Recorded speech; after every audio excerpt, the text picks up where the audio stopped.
Thank you for listening to Do You Ever Wonder? And we hope. Thank you for listening to Do You Ever Wonder? You know what? And we hope that you enjoy. Those are the little inconsistencies that can happen in live TV. But in any event, welcome to the Do You Never Ever Wonder podcast. My name is Mike Haltman. I am the host. I'm also the owner of Hallmark Abstract Service. And today I am thrilled to have with us Shimon Shkury. He is the president, founder of Ariel Property Advisors, and he's a thought leader in the commercial real estate business. And welcome, Shimon. Thank you so much, Mike, for having me. I'm excited to be here, and we've been planning this for a little while, and I'm happy to finally do this with you. Absolutely. It's my pleasure. And I've known you for a long time, probably 14 years. You had helped me during the great financial crisis. My wife's family was a lender for properties, commercial properties, and they had an issue with a shell of a building in the Bronx. And you were kind enough to provide me with a broker opinion letter. It ended up, just so you know, it ended up getting taken back by the trustee, but you know, you were an incredible gentleman, and you're still an incredible gentleman now. Thank you so much. Very excited that we could have helped you or could help you in the past. And that's really what we're trying to do here at our Real Property Advisor. We're trying to provide information and advisory first, regardless of transactions, and things happen to build up, and eventually things come our way. Just provide a lot of information regularly. So thank you for saying that. Absolutely, absolutely. So now you, for years, you were with Massey Knakal. You're actually a member of or a prominent figure on the Massey Knakal leadership tree. And Yeah. you know, I've had Bob on the podcast. I've had Paul on the podcast. And what was your experience like with them? So you went to Wharton, you got an MBA, you have an MA in international studies. Yep.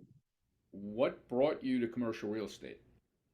Yeah, it's a great question. So like you said, I came to this country. Actually, my dream was to study in America, to do my MBA and MA here, and that's what I did at Wharton. And I graduated, had a banking job for about 6 months. That was I was laid off right after September 11th. And sometimes things happen for a reason. The reason I got laid off, the way I explain it to myself, or the story I tell to myself, is that I had to get laid off in order to meet my wife. And that's exactly what happened about a week after I got laid off.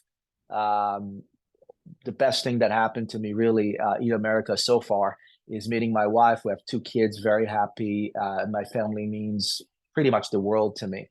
6 months later, after getting some very lowball job offers, I made a decision to be more entrepreneurial. I always wanted to be in real estate or do something in real estate, and the opportunity presented itself in the form of Massey Knakal, which at the time was a smaller company in Midtown Manhattan, did not have presence uptown.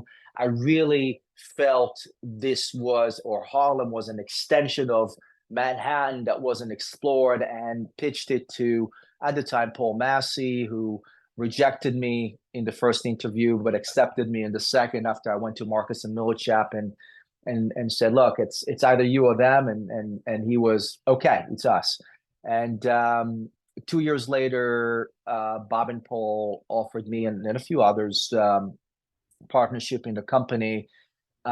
Working with both of them was a fantastic experience. They're true. I mean, Bob is, he's an amazing guy, amazing salesman, understands real estate really well. Paul has been a great mentor. He's the ultimate coach, and someone who you can be with every single day. So I owe both of them a lot in starting or helping me start my career. It was fantastic to grow up Massey Knakal. I also, over time, recruited my now partners, and then we built a team in Upper Manhattan and eventually Upper Manhattan and the Bronx. And I'm very, very fortunate to have surrounded myself with a lot of like-minded people that today are really my business partners at Ariel. So the whole story at the end of the day, Mike, is really about the people that help you grow and the people that you surround yourself with, that you're in the foxhole with every single day, um, building something from a business perspective. If that makes sense. You know, it's funny you use that in the foxhole Yeah. because, you know, I've been in situations where I've said, you know, those are people, the last people in the world I would ever want to be in a foxhole with, because you need to have people in the foxhole who have your back, who have your mentality, who are willing to go to the end Right. for whatever that task is. Now, I know you're a former lieutenant in the IDF, and thank you for that service. But you know, I mean, I'm sure that gave you the the drive and the discipline to be one of those people in the foxhole that other people want to be around.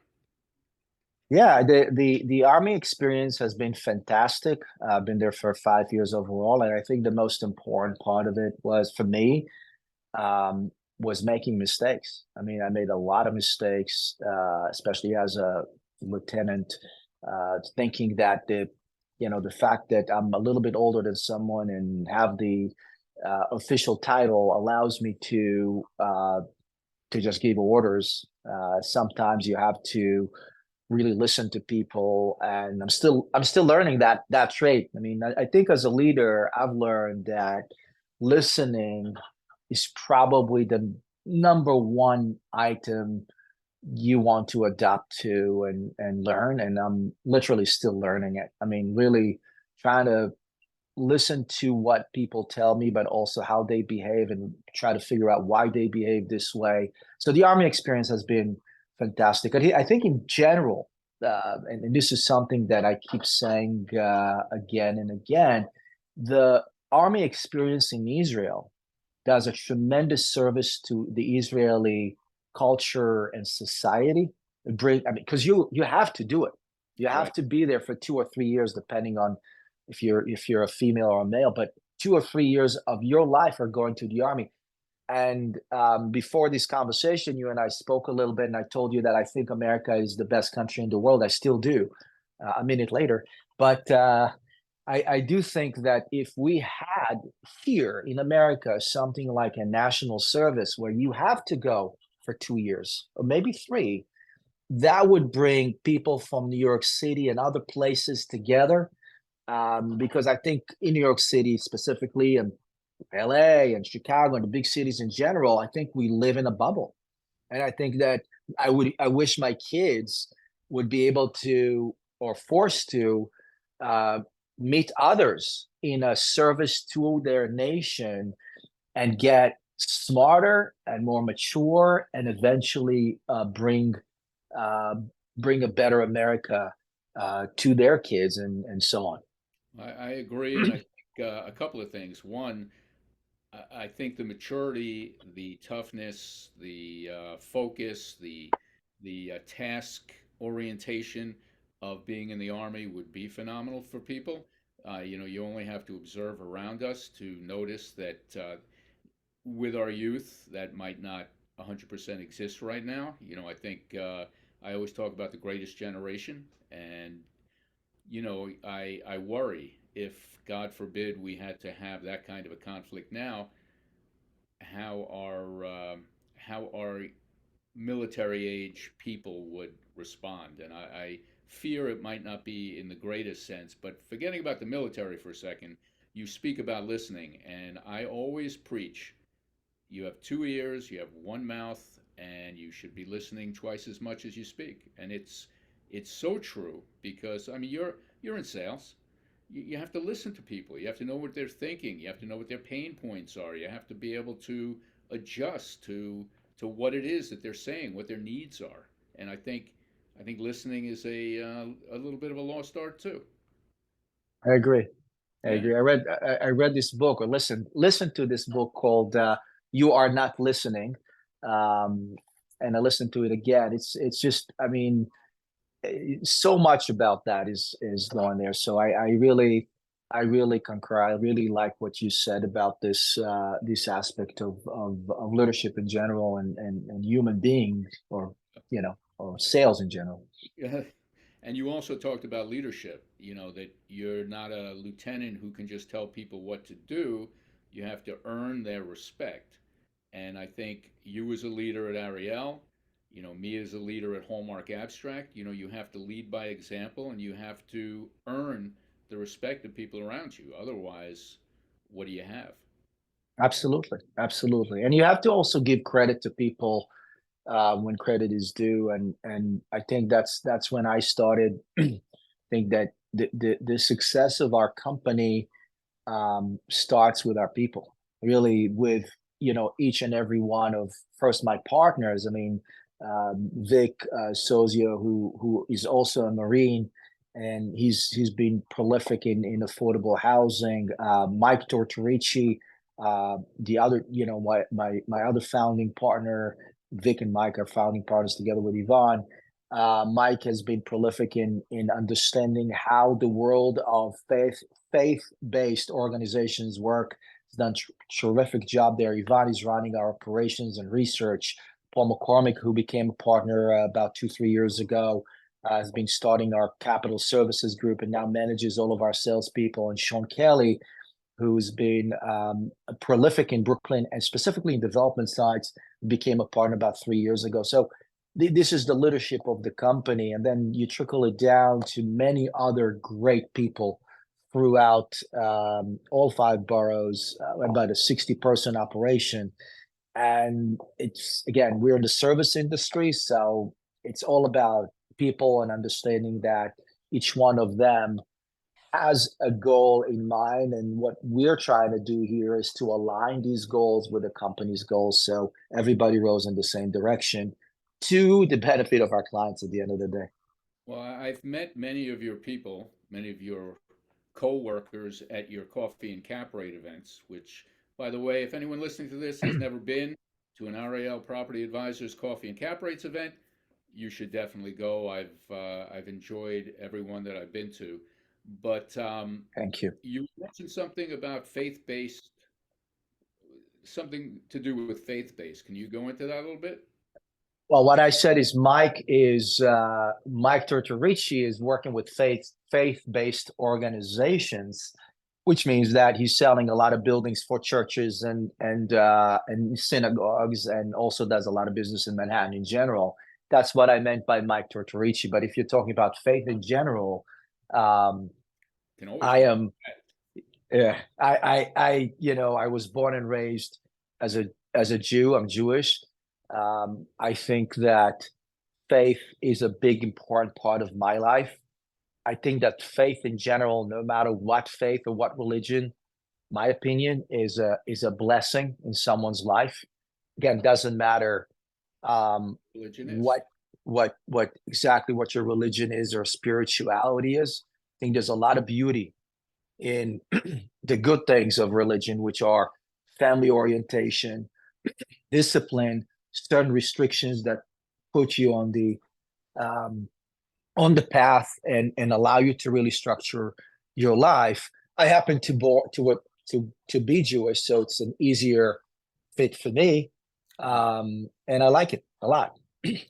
Well, so as a networker, which I am, I hear words or phrases and they kind of trigger things in my mind. So, I don't know if I've ever mentioned to you in our various conversations, I'm involved in a faith-based military combat veteran 501c3, and it's actually has a significant Israel component to it. But faith-based is critical. Like we work with guys who are at risk of suicide, and loss of faith is a huge contributing factor to suicide. So You're right.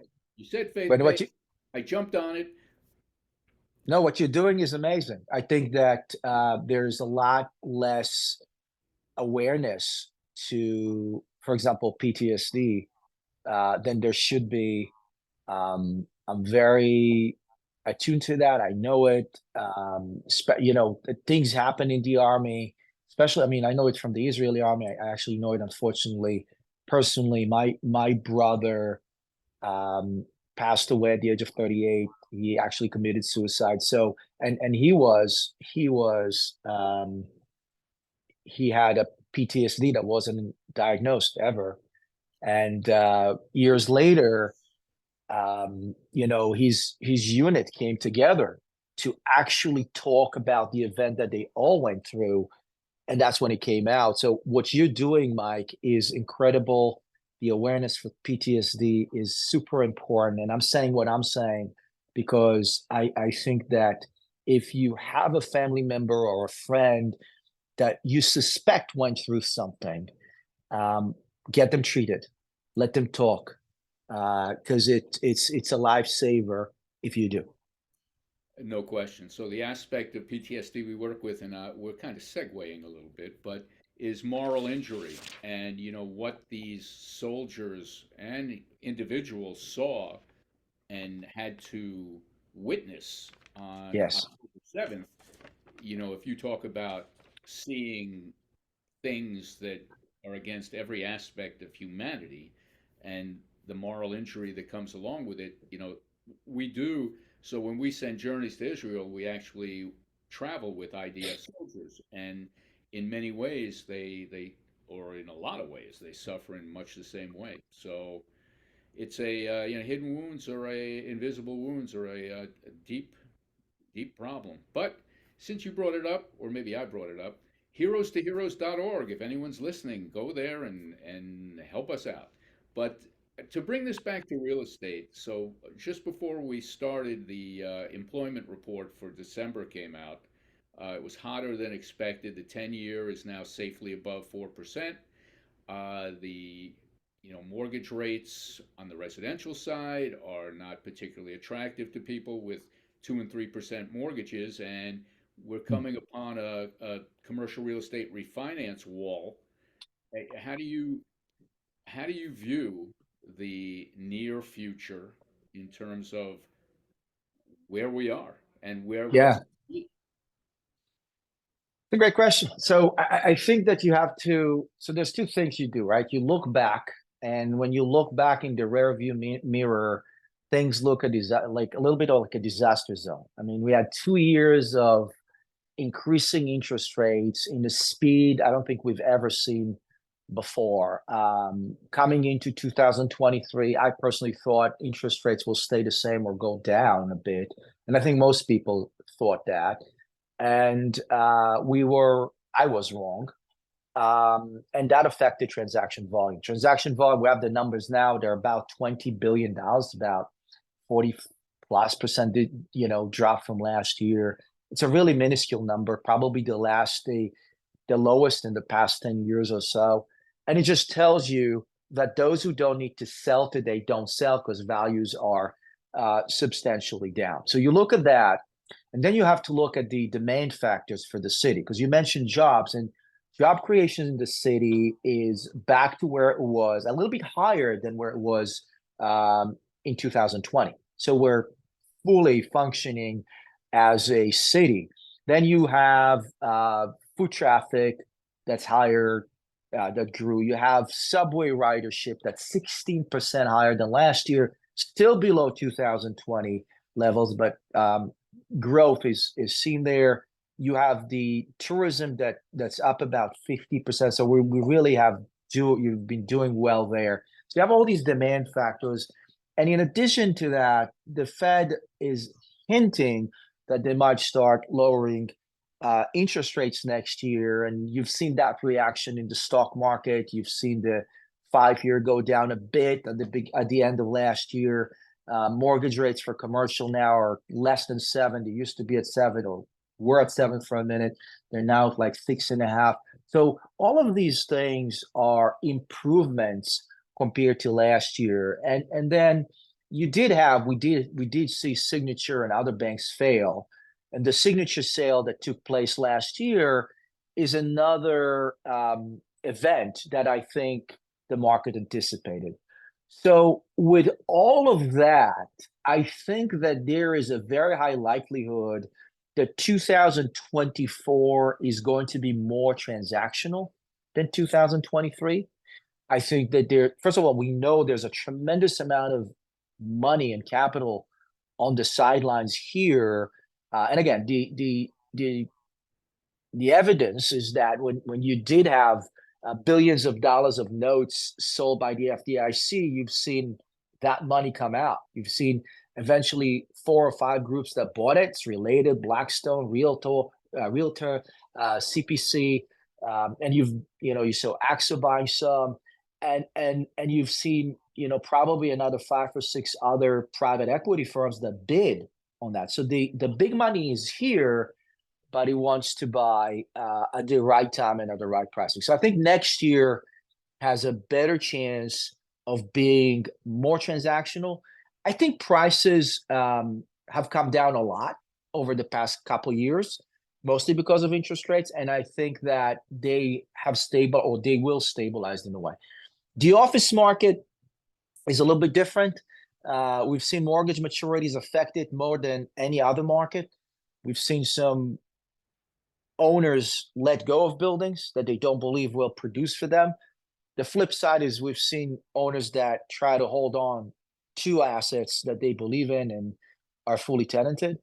The maturities based on Moody's are going to be double what they are today. So we're going to see an even more distressed or opportunistic office market coming into 2024. I think 2024 is going to be the year that office buildings will clean out, and moving forward, we'll start seeing probably 2025 onwards. For a few years, we'll start seeing some recovery and hopefully some solutions in that specific asset class. Well, I think every market, whether it's bonds, stocks, real estate, when the shit is hitting the fan, you need a flush out. You need Yes. capitulation, and we haven't seen that capitulation. I was a former bond trader, and when capitulation hits, and we have not reached it. So 2024 maybe that time.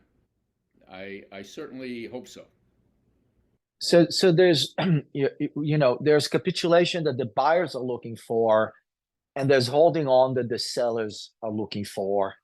And I think that you really have a good point. I think that we need a little bit of relief in the form of interest rates to have sellers that were willing to sell, let's say, in 2022, coming back and saying, okay, we understand this is going to take time.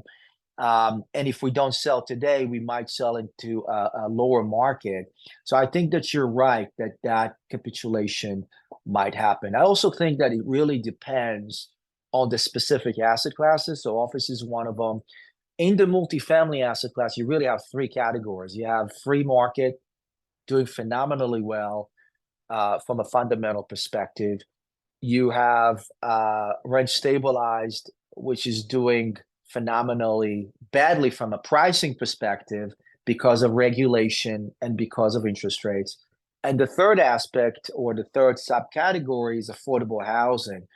And I think that is the one aspect, or the one sub-segment of multifamily that's been doing really well. And that's because there's a lot more alignment of interest between what the legislator allows you to do as an owner-operator and what you need to do in order to preserve affordability and provide a great community to people who need affordable housing.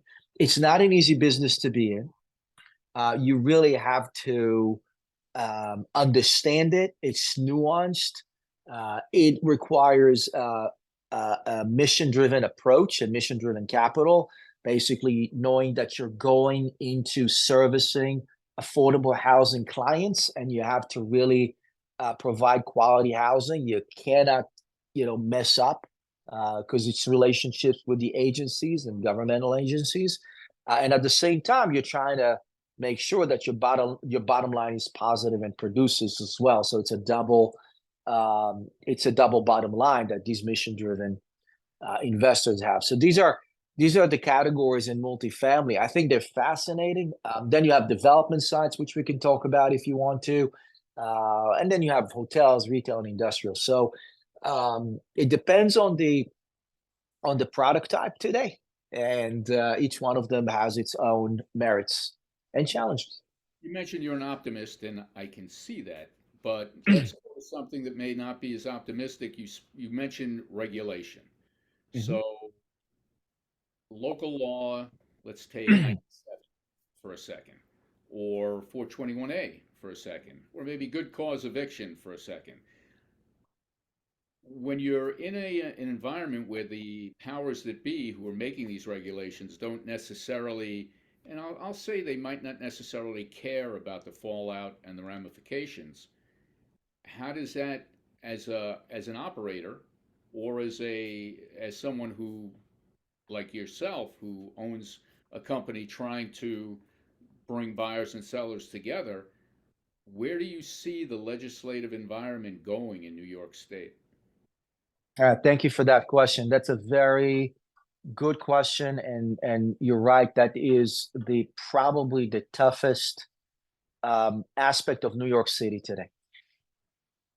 When we look at the world of housing, for example, we have to ask ourselves what's happening. Why is there's no affordability of housing today?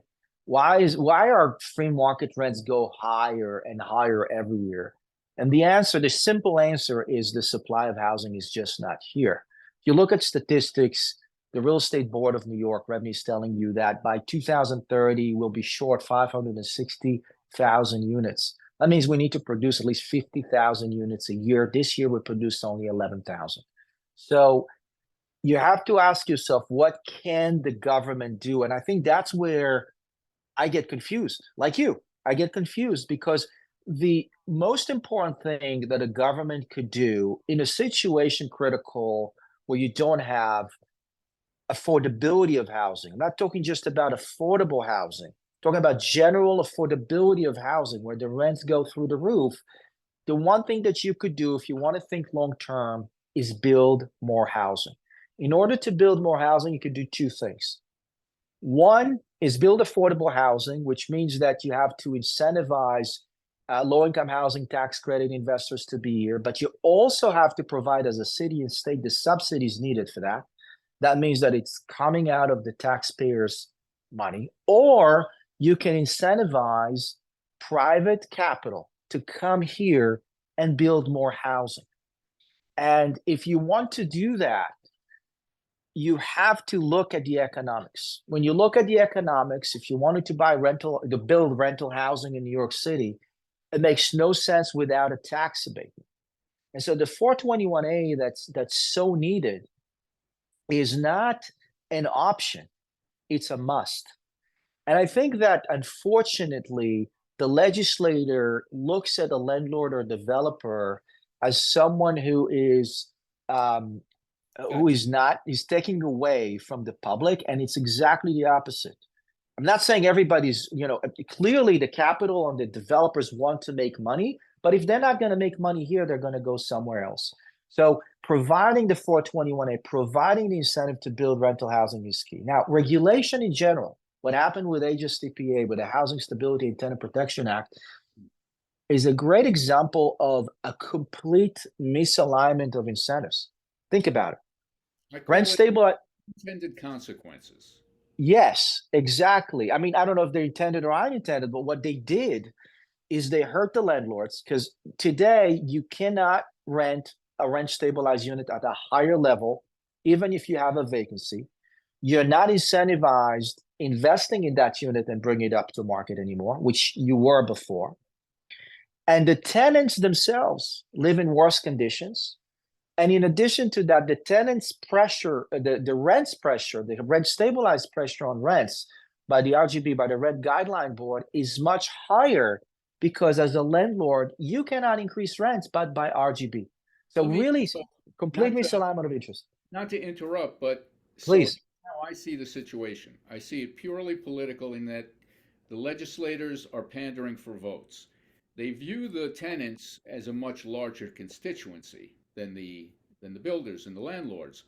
And I wrote about this when in 2019, the fact that what appeared great for tenants was, to your point, exactly the opposite, where landlords are no longer incentivized to improve their building. Landlords are no longer incentivized to improve your apartment. It's all what you're saying is that it's worse for tenants, but the initial instinct of a politician is to pander to the largest constituency, in my Yeah, opinion. and I think you have a really great point, and I think what I see is how the narrative, in some cases, not in all cases, but in some cases, is who's good and who's bad, and that concerns me. And tenants are good, landlords are bad, developers are bad, and so when that's the narrative, I think that is very, very risky for the city, and it's very, very risky for the residents. I think that tenant and landlords should work together. I think that the landlord's responsibility is to provide a fantastic service to the tenants. And I think the city's responsibility is to make sure to incentivize building housing, affordable housing, middle income housing, free market housing, but housing as soon as possible. And that's where I think that the city and state need to come together and get to that result of building more housing quickly. Well, I don't you said something interesting that tenants are good, landlords are bad. Do you know Ann Korshak, who's the head of Spony? I know of her. I don't know. I don't know. So I had her and one of her members on one day because, the 2019 Act, all of the other legislative moves by New York State are killing the small owner. The majority of multifamily owners are onesies and twosies, not the 9,000 apartment building guys. And that's again, it's just what the legislatures don't seem to want to understand. Yeah, I think it's really. I mean, it takes courage, right? It takes courage, and I got to give the governor and the mayor credit for trying. It takes courage to say if we, you know, we're getting rid of this narrative of bad and good, or landlords are bad, or tenants are good. We're trying to figure out what's good for the city, what is good for New York City moving forward, and how can we ensure that by 2030 we have built at least 500,000 units? How do we do that? That's the question. If if I had the opportunity, that's the question I would try to answer as an elected official. That's the bottom line. Yeah. So you mentioned, the need for tax abatements to incentivize builders to build. We now have a situation where the mayor is talking about cutting city services to save money in order to support the migrant issue. Where where where is that money going to come from? It's an impossible situation. Yeah, I don't have an answer to that. I do have an answer to why I think a tax abatement is a good thing for the city. Because if you think about it, when you have a vacant lot that can produce, let's call it 100,000 square feet or 1,000 units of rental building, let's call it in Brooklyn, that vacant lot today produces minimal income. Sorry, produces minimal tax. So that minimum tax stays on the new building once you build it with a tax abatement. It's just that the new tax is not being put on the building. So the Yeah. city doesn't lose a tax base. It just doesn't create a new tax base today by having a developer build it with a tax abatement. That's all he does. In the meantime, you created jobs, you created 1,000 units, you will have these taxes down the road. So the argument about losing taxes is just, in my opinion, is not an argument. But you've also created an incredible amount of bad press if you do that. And what's good for the city is to do that, but what's bad for your reelection is to not do that. So what do you do? Change the narrative, because what's good for the city is what's good for tenants. What's good for the city is what's good for developers, and we need to really figure out what's good for everybody. And I think, again, I think that I'm not saying that there shouldn't be an affordable component to it today, or when we had the Affordable New York program, you had 20 to 30% affordable or middle income there. You want to make more affordable units, that's fine too. But you really have to look, here's what needs to happen. Developers and capital need to make enough money for them to be here, okay? And we as a city need to make sure that the affordability requirements we want are met at the same time. And I think that can be done if people talk to each other. Should run for office. No, thank you. My sister is a mayor in Israel. It's enough that one of us in the family does that. It's a lot. It's a lot. So I have an exit question for you so I can let you get on about your day. In the event that the UN was left New York City, would you be willing to become the exclusive broker for that property? Yes, why not? Okay. And that would lead us into a whole nother discussion, where we began with the whole Israel situation, but perhaps there's a higher and better use for the property on the East River than what it is.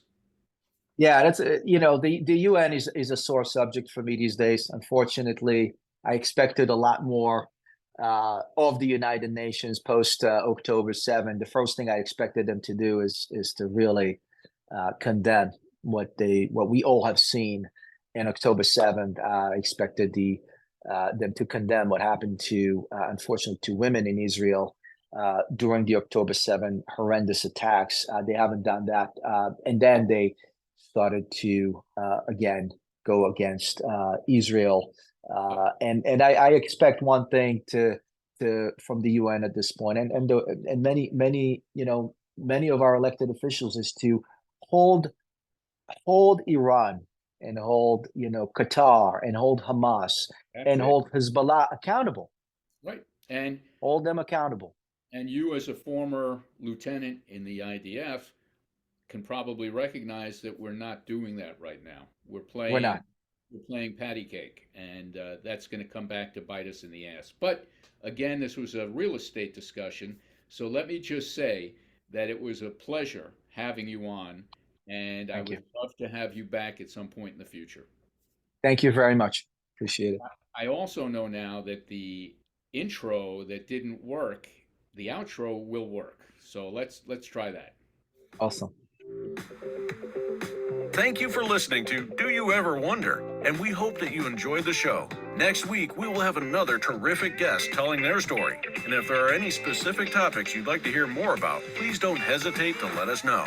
Our curiosity, like yours, knows no bounds. Please subscribe and like and share this episode on your social media. See you next week. That was great, Shimon.